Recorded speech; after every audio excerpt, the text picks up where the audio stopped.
যে এবারের এই গণ অভ্যুত্থান মানুষের ভাগ্যের পরিবর্তনের জন্য, শাসকের পরিবর্তনের জন্য না। কিন্তু আজকে বিএনপির যে কার্যকলাপ দেখা যাচ্ছে সেটা আমাকে আবার 91 সালে নিয়ে যাচ্ছে। 91 সালে বিএনপি কিন্তু তত্ত্বাবধায়ক সরকারের মাধ্যমে আসছিল। ভাই খেয়াল করে দেখেন, শাহাবুদ্দিন সাহেবের আন্ডারে আসছিলেন। 96 সালে এসে উনি বলছেন আমি তত্ত্বাবধায়ক বুঝি না। বিরোধী দলরা তত্ত্বাবধায়কে বিল দিছিলেন, কে কে জানেন? আওয়ামী লীগ বিল দিছিলেন, জাতীয় পার্টি বিল দিছিলেন, জামাত ইসলাম বিল দিছিলেন। একটা বিল সংশোধন আর প্লেস করতে পর্যন্ত দেয়নি।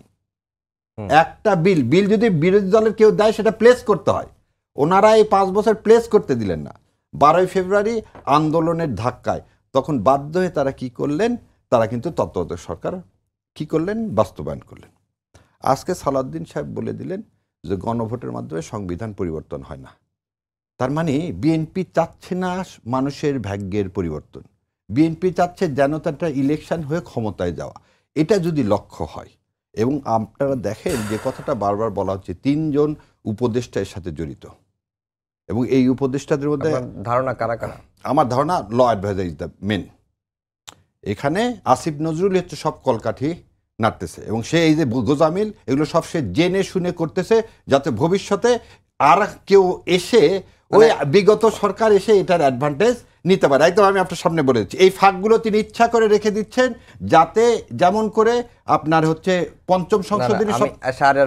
একটা কমেন্ট করে নিই। এখন ধরেন যে নতুন রাজনৈতিক নতুন বন্দোবস্ত কারা চাইছিল? এনসিপি, এনসিপি, জামাত এবং বিএনপি, তারাই বেশি তো সংস্কার নিয়ে তারা তো বেশি মানে উদ্যোগী আর কি। এখন কোনো কিছু হলেই মানে ব্যর্থ, কোনো কিছু সরকার ব্যর্থ হলে আমরা এনসিপি দায় দিয়ে দিই। আবার এমনও হয়েছে যে সরকারের কোনো কিছু পছন্দ হচ্ছে না, আমরা আসিফ নজরুলের দিকে দিয়ে দিলাম। কিন্তু এই জুলাই আদেশের জারিটা তো উপদেষ্টা পরিষদেই সিদ্ধান্ত হয়েছে, খালি আসিফ নজরুল। আপনাকে একটা বলি, ভাইও ভালো জানবেন, ক্লাস নেওয়া, পড়া না টেক্সট বুক থেকে, আর মামলা করানোর মধ্যে আকাশ পাতাল 100%। প্র্যাকটিস যারা করে, শোনেন, তত্ত্বাবধায়ক সরকারের বিল তৈরি করে দিয়েছিল সৈয়দ ইশতিয়াক সাহেব, ডক্টর কামাল হোসেনরা। তারা তখন কিন্তু যে বলবো না, ঢাকা ইউনিভার্সিটির সমস্ত টিচার সম্মানিত টিচার, কিন্তু টিচারদের নিয়ে এসে কিন্তু করা নয়, কারণ দে নোজ হাউ টু অ্যাপ্লিকেট ইট। আজকে আপনি আমাকে বলেন ঐকমত্য কমিশনের মধ্যে প্র্যাকটিসিং লয়ার কে আছে? একজনও নাই।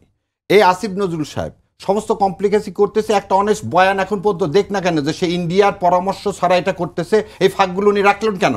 উনি তো জানে যে এটা চ্যালেঞ্জ করলে থাকবে না। উনি এটা জানে যে চ্যালেঞ্জ করলে থাকবে না। আজকে যে জামাতের আমির সাহেব বললেন যে একটা দলের দিকে ঢেলে পড়া হচ্ছে, বাংলাদেশের মহামান্য অ্যাটর্নি জেনারেল সাহেব কোন দলের? ডেপুটি অ্যাটর্নি জেনারেলরা কোন দলের? অ্যাডিশনাল অ্যাটর্নি জেনারেলরা কোন দলের? আপনি বাংলাদেশের 64টা জেলায় পিপিজিপি কোন দলের? আপনি আজকে যে ডিসি চেঞ্জ করতেছেন, আপনি 2-4টা করে চেঞ্জ করতেছেন কেন? এটা তো চেঞ্জ করবে নির্বাচন কমিশন, আপনার কাজ না তো। আপনি তফসিল ঘোষণা করার পরে সমস্ত মাঠ প্রশাসন তৈরি করবেন নির্বাচন কমিশন। আপনি এগুলো করতেছেন কেন? আপনি সরকারের ইচ্ছাকৃতভাবে লেজিটিমেসি নষ্ট করতে যাচ্ছেন। সেজন্যই এই ডক্টর মোহাম্মদ তাহের বলতেছে, ষড়যন্ত্র করে আপনি ভারতের দালালি ছাড়েন, এদেশের মানুষ সেটা মেনে নেবেন। আপনি এনসিপির কথা বলছেন, সেই এনসিপিও কিন্তু বলছে আসিফ নজরুল হচ্ছে মেন কালপিট। আসিফ নজরুল এই জাতিকে একটা অনিশ্চয়তার দিকে নিয়ে যাচ্ছে।